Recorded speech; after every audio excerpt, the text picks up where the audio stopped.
전남대학교 의과대학 손석준 엘리아 교수가 평신도의 눈높이에 맞춰 가톨릭 전례를 알기 쉽게 전해드립니다. 어느 교리교사가 안내하는 전례 상식.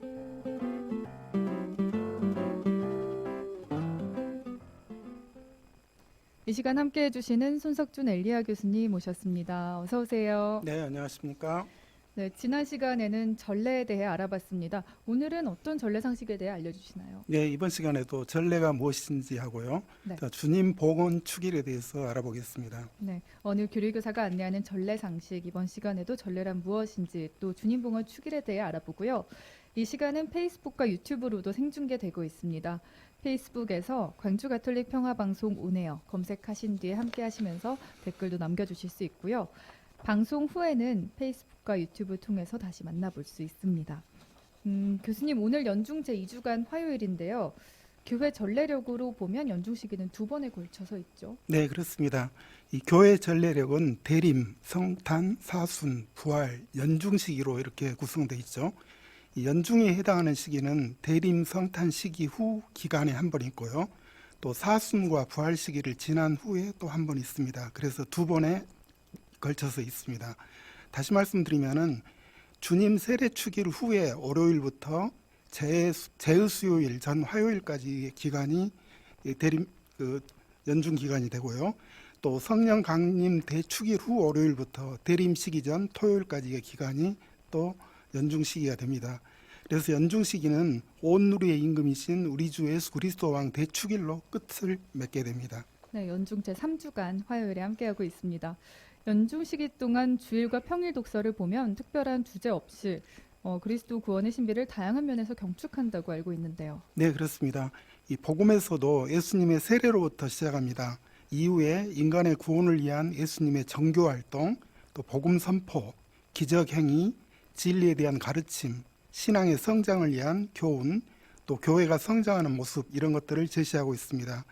연중 시기의 주일과 평일 전례의 성격은 미사 양식 가운데 특별히 독서에서 찾아볼 수가 있습니다. 네. 이 연중 시기에는 사목적으로 도움을 주기 위해서 독서 중에 성경의 주요한 부분들을 연속적으로 봉독하게 됩니다. 또 연중 시기 동안에 사제는 생명과 희열, 희망을 상징하는 녹색 제의를 입고 미사를 집전하죠. 네, 대림 시기와 사순 시기에 비하면 연중 시기는 조금 밋밋하게 느껴질 수도 있을 것 같아요. 네, 그리스도의 신비를 여러 측면에서 지내는 것은 신비를 반복하기 위해서가 아닙니다. 이 그리스도의 재림 때까지 성장하기 위해서입니다. 또 연중 시기는 그리스도인으로서 기본을 살아내는 시기로 아주 소중한 시기라고 볼 수 있습니다.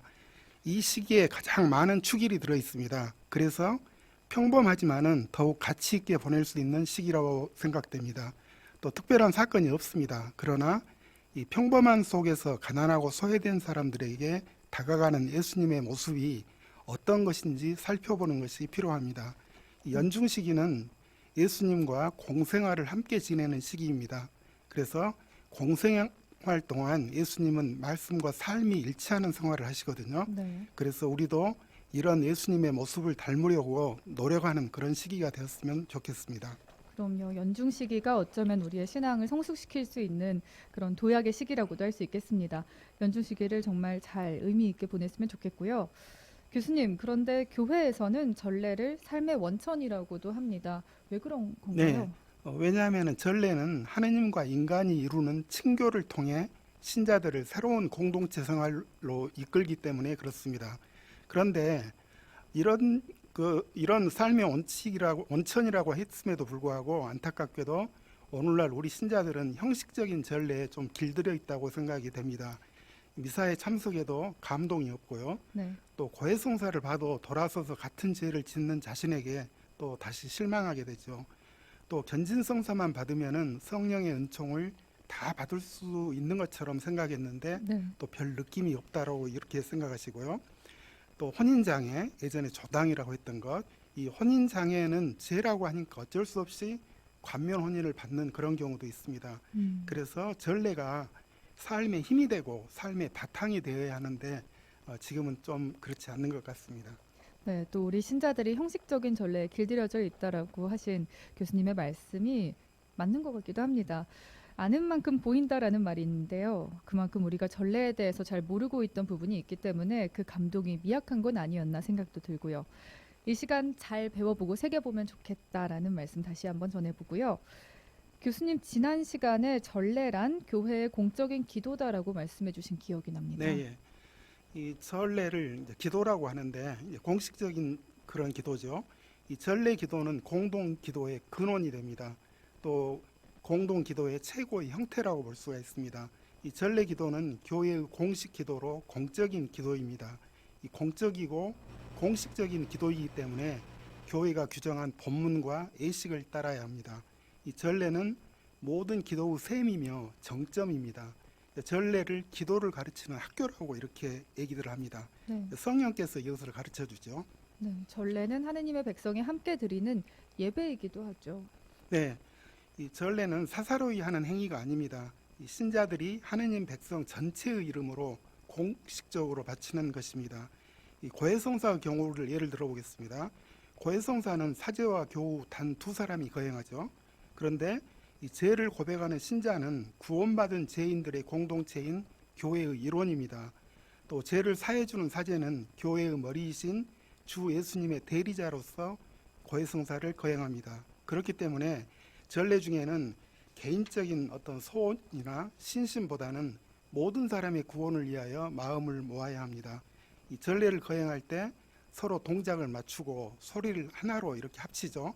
이것은 우리 모두가 주님의 지체로서 한 몸임을 드러내는 그런 것입니다. 네, 전례는 기념하는 것이다라는 말도 있는데요. 이 의미에 대해서도 알려주세요. 네, 예수님께서 성체성사를 세우실 때 나를 기억하여 이를 행하여라 하고 말씀하셨습니다. 우리가 3.1절 기념행사지요. 광복절 기념행사 이런 거 합니다. 이런 행사는 다만 지나간 일을 되새길 뿐입니다. 우리가 전례 중에 주님의 순환과 부활을 기념할 때는 성령의 능력으로 주님께서 이루신 구원의 업적의 효과가 실제로 일어납니다. 이 성체성사 중에 빵과 포도주가 실제로 주님의 몸과 피로 변하죠. 또 고해성사를 통해서 사제가 이 교우 죄를 사하나이다라고 말하면은 실제로 죄가 사해집니다. 네. 이 전례에 참여할 때는 주님께서 실제로 이 자리에 함께 계시고 또 구원의 능력을 우리에게 끼친다라는 것을 기억해야 할 것입니다. 오늘 교수님 말씀 들어보니까 전례야말로 정말 신앙생활의 정점이고 신앙의 원천이란 생각이 드네요. 네, 이 전례 중에 예수님과 한 몸을 이루어 그분과 함께 기도하죠. 또 하나님의 말씀을 선포하죠. 또 형제 자매들과 사랑을 나누는 일 이런 것들이 모두 이루어집니다. 신자는 전례를 통해서 주님의 은총을 체험하게 됩니다. 또 신앙생활을 지속해 나갈 힘을 얻습니다. 그렇기 때문에 신앙생활을 제대로 하려면은 전례에 성실히 또 적극적으로 참여해야 합니다. 교리서에서는 전례는 교회의 활동이 지향하는 정점이며 동시에 거기에서 교회의 모든 힘이 흘러나오는 온천이다 이렇게 가르치고 있습니다. 네, 그런데 교수님 활동에 대해 살펴보면 전례가 교회 활동의 전부는 아니지 않습니까? 예, 그렇습니다. 전례에 앞서서 복음 선포와 신앙과 회개가 먼저 이루어져야 합니다. 그래야 비로소 전례는 신자들 생활 안에서 열매를 맺을 수가 있습니다. 그 열매는 바로 성령에 따르는 새로운 삶, 또 교회의 사명에 참여하는 것, 그리고 교회의 일치를 위한 봉사 이런 것들입니다. 네, 오늘 교류교사가 안내하는 전례 상식, 오늘은 전례란 무엇인지에 대해 알아봤고요. 이번 주 토요일이죠. 2월 2일은 주님봉헌 축일입니다. 이 축일에 대해서도 알아볼게요. 예, 해마다 2월 2일에 교회는 주님 봉헌 축일을 지냅니다. 이날은 주님의 성탄과 공연을 마무리하는 그런 축일입니다. 성탄 시기는 주님 세례 축일로 공식적으로 마감이 됩니다. 그런데 이 주님 봉헌 축일은 성탄 축일과 연결된 축일입니다. 네. 모세 율법에 의하면은 맏아들을 낳으면은 하느님께 바쳐야 합니다. 아이를 낳은 여자는 40일 또는 80일 후에 부정을 씻어내야 합니다. 잘 아시는 것처럼 그 레위기에는 사내 아이가 낳았을 때는 40일, 계집 아이는 80일 후에 부정을 씻어낸다는 그런 정결례 예식이 있습니다. 그래서 예수님을 낳으신 마리아도 이 규정에 따라서 성전에 가셔서 첫 아들인 예수님을 봉헌하게 됩니다. 네. 또 정결 예식을 거행합니다. 교회는 이 일을 성탄 대축일인 12월 25일에서 40일째 되는 2월 2일에 기념하게 됩니다. 이게 주님 봉헌 축일이죠. 성탄과도 연결되어 있고 12월 25일에서 40일째 되는 2월 2일, 그러니까 이번 주 토요일에 기념하게 되는 거군요. 네. 본당에서도 1년 동안 사용할 초를 봉헌하라고, 또 가정에서 사용할 초를 축복받으라고 주부에 공지를 했습니다. 초를 봉헌하는 이유가 특별히 있나요? 예. 완전한 봉헌은 자신을 봉헌하는 것이겠죠. 그렇지만 우리는 자기 자신을 드리는 것이 현실적으로는 불가능합니다. 그래서 그 결과물이나 몫을 드립니다. 주님께서 성전에 봉헌되셨습니다. 초를 드리는 것은 우리도 주님과 일치하여 나 자신을 봉헌하는 그런 것입니다. 1년 동안 사용할 초를 축복하여 성당이나 각 가정에 비치하는 것입니다. 네. 그리고 주님 봉헌 축일이자 또 봉헌 생활의 날이기도 하네요. 예. 이 교황 요한 바오로 2세가 1997년에 주님 봉헌 축일을 봉헌 생활의 날로 이렇게 제정하셨습니다. 온 세계 모든 봉헌 생활자들, 그 수도자들이 하느님께 자신의 삶을 완전히 봉헌하는 봉헌 생활의 참뜻과 또 부르심을 되새기도록 하기 위해서였습니다. 흔히 수도 생활을 봉헌 생활이라고 이렇게 합니다. 그래서 봉헌 생활의 날을 수도자의 날 그렇게도 부릅니다. 그렇군요. 봉헌 생활은 수도자들에게만 국한된 건 아닌 걸로 알고 있습니다. 우리도 세례를 받을 때요, 이미 하느님에게 봉헌된 사람들일 텐데요. 그 봉헌하는 자세는 어때야 할까요? 예, 우리가 주님께 무엇을 봉헌한다는 것은 우리 자신의 것을 봉헌하는 것이 아닙니다. 단지 우리가 받은 것을 되돌려 드리는 그런 것일 뿐입니다. 우리 생명이나 재능, 재산, 이 모든 것은 하느님께로부터 거저받은 하나의 선물이기 때문에 그렇습니다. 그래서 우리의 봉헌은 감사의 응답이 되어야 되겠죠. 마리아와 요셉은 하느님께서 이 세상에 보내신 분을 다시 하느님께 바치셨습니다. 우리도 마찬가지로 하느님께서 주신 것을 기쁜 마음으로 내어드리는 그런 자세가 필요하겠습니다. 우리도 봉헌 생활을 일상 속에서 해야 할 텐데요.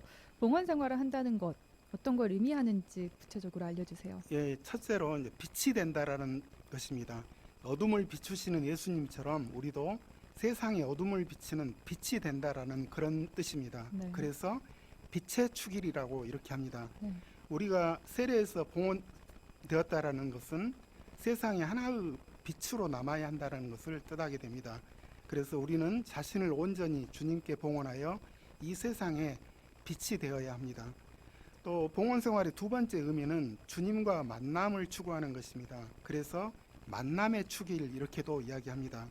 주님 봉헌 축일은 앞에서 말씀드렸던 것처럼 예수님을 성전에 봉헌하는 것을 기념한 날입니다. 동시에 시므온과 안나가 구세주를 만나는 것도 기념합니다.